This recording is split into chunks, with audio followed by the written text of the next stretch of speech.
नमस्कार साथियों, सभी का स्वागत है सीटेट के ईबीएस प्रैक्टिस सेट में। चलिए आज हम देखते हैं 10 जनवरी 2022 में जो कि पूछे गए थे। ये पार्ट नंबर 2 रहेगा। चलिए देखते हैं क्वेश्चन नंबर 16। निम्नलिखित में से कौन सा शैक्षिक उद्देश्य ज्ञान इंद्रियों विषयों के लिए विशिष्ट, मापने योग्य और प्राप्य है? पहला, विद्यार्थियों को पता होगा कि चींटियां जमीन पर गिरी मिठाइयों पर क्यों एकत्रित हो जाती हैं। ज्ञान इंद्रियों के महत्व को समझ पर विद्यार्थी अपने ज्ञान इंद्रियों की अच्छी तरह से देखभाल करेंगे। विद्यार्थी एक चित्र के द्वारा समझाएंगे कि 3 विभिन्न पशुओं में उत्कृष्ट ज्ञान इंद्रियां किस प्रकार काम करती हैं। भोजन जुगाड़ करने के लिए प्रयोग की जाने वाली ज्ञान इंद्रियों के आधार पर विद्यार्थी दिए गए पशुओं की सूची को वर्गीकृत करेंगे। तो इसका उत्तर हो जाएगा हमारा विकल्प नंबर डी पार्ट। उत्तर हो जाएगा इसका हमारा विकल्प नंबर डी पार्ट। भोजन जुगाड़ करने के लिए प्रयोग की जाने वाली ज्ञान इंद्रियों के आधार पर विद्यार्थी दिए गए पशुओं की सूची को वर्गीकृत करेंगे। चलिए क्वेश्चन नंबर देखते हैं। अगला क्वेश्चन नंबर देखते हैं 17। क्वेश्चन नंबर 17 में पूछा गया था, आप आगामी प्रदर्शनी के लिए प्रोजेक्ट बनाने के लिए अपनी कक्षा में गोंद की एक बड़ी बोतल लाए हैं ताकि विद्यार्थी प्रोजेक्ट बनाने के लिए उसका प्रयोग कर सकें। आपने अपने विद्यार्थियों को बताया है कि अगर गोंद की बोतल खाली कर दो तो नई बोतल नहीं दी जाएगी, इसलिए उन्हें उस गोंद का प्रयोग किफ़ायती तरीके से करना चाहिए। पहला, एक पोस्टर लगाएं जो दर्शाएं कि उन प्रोजेक्टों में गोंद का प्रयोग किया जा सकता है, किनमें नहीं। कक्षा में सर्वेक्षण करके पता लगाएं कि कितने विद्यार्थियों को उनके प्रोजेक्ट के लिए गोंद की आवश्यकता होगी और क्यों। और विकल्प नंबर तीसरा हो जाएगा इसका हमारा। और सी पार्ट, सभी विद्यार्थी में समान रूप से गोंद वितरित करें और देखें कि सप्ताह के अंत में विद्यार्थियों के पास कितना गोंद बचा है।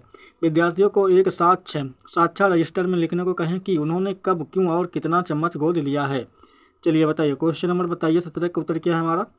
क्वेश्चन नंबर 17 का उत्तर हो जाएगा हमारा विकल्प नंबर, तो इसका उत्तर हो जाएगा हमारा विकल्प नंबर डी पार्ट। ठीक है, उत्तर हो जाएगा इसका हमारा विकल्प नंबर डी पार्ट। विद्यार्थियों को एक साझा रजिस्टर में लिखने को कहें कि उन्होंने कब, क्यों और कितना चम्मच गोंद लिया है। चलिए क्वेश्चन नंबर देखते हैं। अगला क्वेश्चन नंबर देखते हैं 18।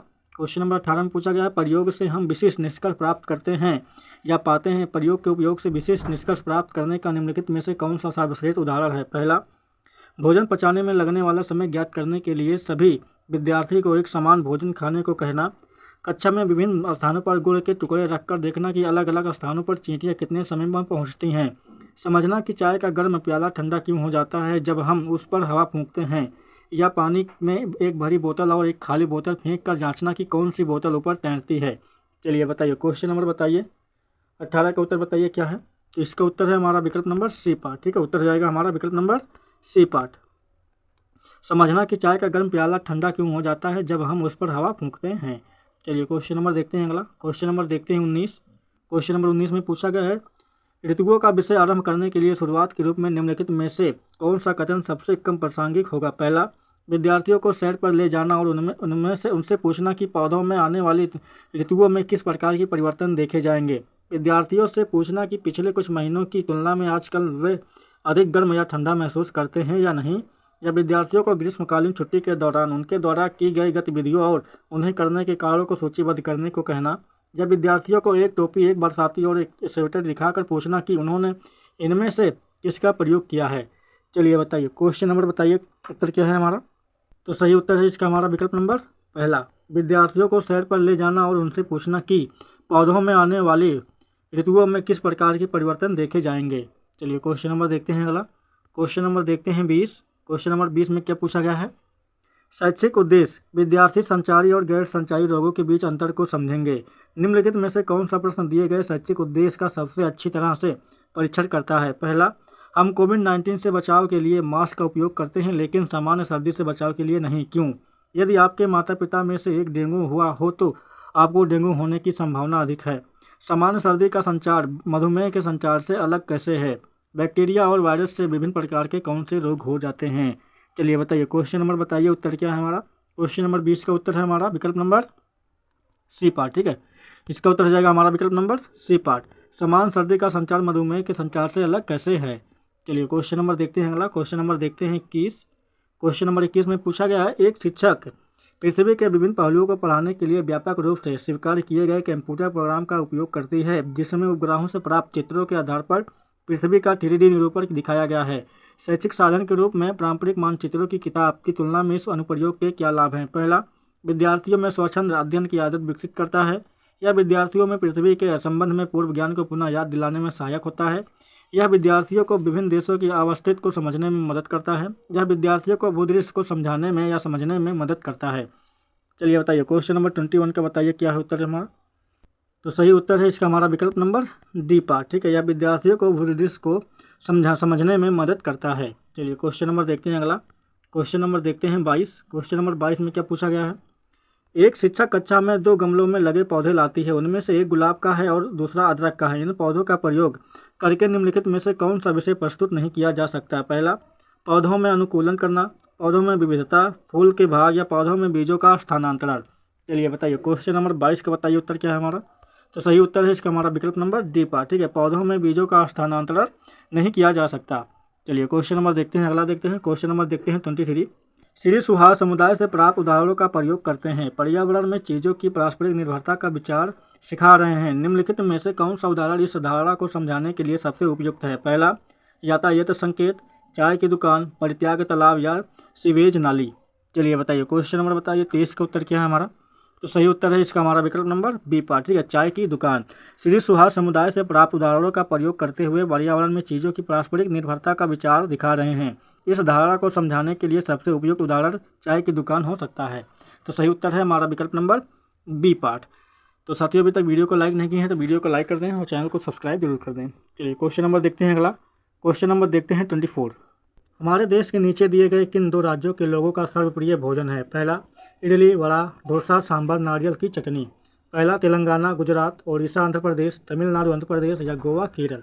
चलिए बताइए क्वेश्चन नंबर बताइए उत्तर क्या है हमारा। क्वेश्चन नंबर 24 का तो इसका उत्तर है हमारा विकल्प नंबर सी पार्ट। ठीक है, तमिलनाडु और आंध्र प्रदेश।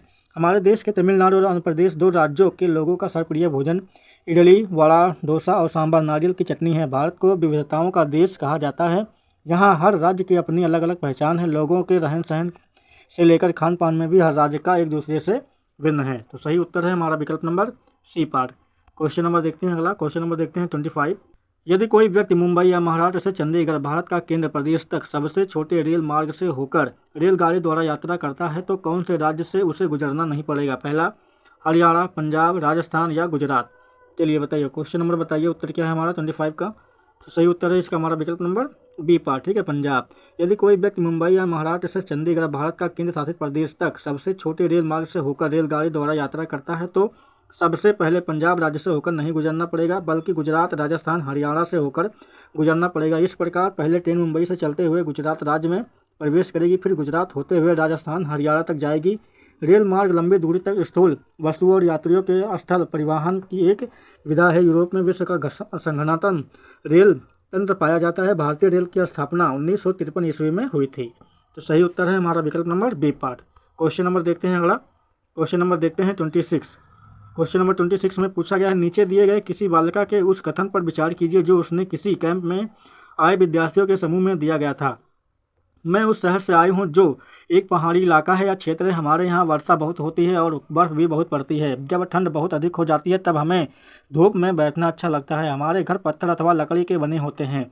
यह शहर देश के किस भाग का होना चाहिए। पहला, जम्मू कश्मीर, लद्दाख, उत्तर प्रदेश या हिमाचल प्रदेश। चलिए बताइए क्वेश्चन नंबर 26 का बताइए उत्तर क्या है हमारा। तो सही उत्तर है इसका हमारा विकल्प नंबर डी पार्ट। ठीक है, हिमाचल प्रदेश। चलिए क्वेश्चन नंबर देखते हैं अगला। क्वेश्चन नंबर देखते हैं 27। निम्नलिखित में से ऐसे 2 जानवरों के समूह को चुनिए जिनके आगे के दांत जीवन पर्यंत वृद्धि करते रहते हैं, अतः वे अपने दांतों को बहुत लंबा न होने देने के लिए वस्तुओं को कुतरते व काटते रहते हैं। पहला, छिपकली और गिलहरी, छिपकली और कछुआ, चूहा और गिलहरी, सांप और गिलहरी। चलिए बताइए सही उत्तर क्या है। सही उत्तर है इसका हमारा विकल्प नंबर सी पार्ट, चूहा और गिलहरी। क्वेश्चन नंबर देखते हैं अगला। क्वेश्चन नंबर देखते हैं 28। क्वेश्चन नंबर 28 में पूछा गया, कन्नौज एक जिला है जो समस्त भारत में इत्र के लिए प्रसिद्ध है। यह जिला किस राज्य का भाग है। हरियाणा, उत्तराखंड, बिहार या उत्तर प्रदेश। चलिए बताइए क्वेश्चन नंबर बताइए 28 का बताइए उत्तर क्या है हमारा। तो सही उत्तर है इसका हमारा विकल्प नंबर डी पार्ट। ठीक है, उत्तर प्रदेश। कन्नौज एक जिला है जो समस्त भारत में इत्र के लिए प्रसिद्ध है। यहाँ जिला उत्तर प्रदेश राज्य का भाग है। चलिए क्वेश्चन नंबर देखते हैं अगला। तो सही उत्तर है हमारा इसका विकल्प number D part. Question number देखते हैं अगला। क्वेश्चन नंबर देखते हैं 29। रेत के टीले कहाँ पाए जाते हैं। Afghanistan, England, Uzbekistan, Bangladesh, Berlin Rajasthan या अबू धाबी अफगानिस्तान। चलिए बताइए क्वेश्चन नंबर बताइए 29 का उत्तर क्या है हमारा। तो सही उत्तर है इसका हमारा विकल्प नंबर डी पार्ट। ठीक है, अबू धाबी और अफगानिस्तान में रेत के टीले पाए जाते हैं। क्वेश्चन नंबर देखते हैं अगला। क्वेश्चन नंबर देखते हैं 30। भोपाल बेंगलुरु के ठीक उत्तर में है तथा गांधीनगर के सापेक्ष बेंगलुरु की दिशा क्या होगी। पहला, उत्तर पश्चिम, दक्षिण पश्चिम, दक्षिण पूर्व या उत्तर पूर्व। चलिए बताइए सही उत्तर क्या है हमारा। तो सही उत्तर है इसका हमारा विकल्प नंबर सी 5, दक्षिण और पूर्व। तो चलिए साथियों, बस सवाल की जितना ही। साथियों, वीडियो पसंद आया है तो वीडियो को लाइक, शेयर और चैनल को सब्सक्राइब करना बिल्कुल ना भूलें। चलिए साथियों, वीडियो को देखने के लिए धन्यवाद।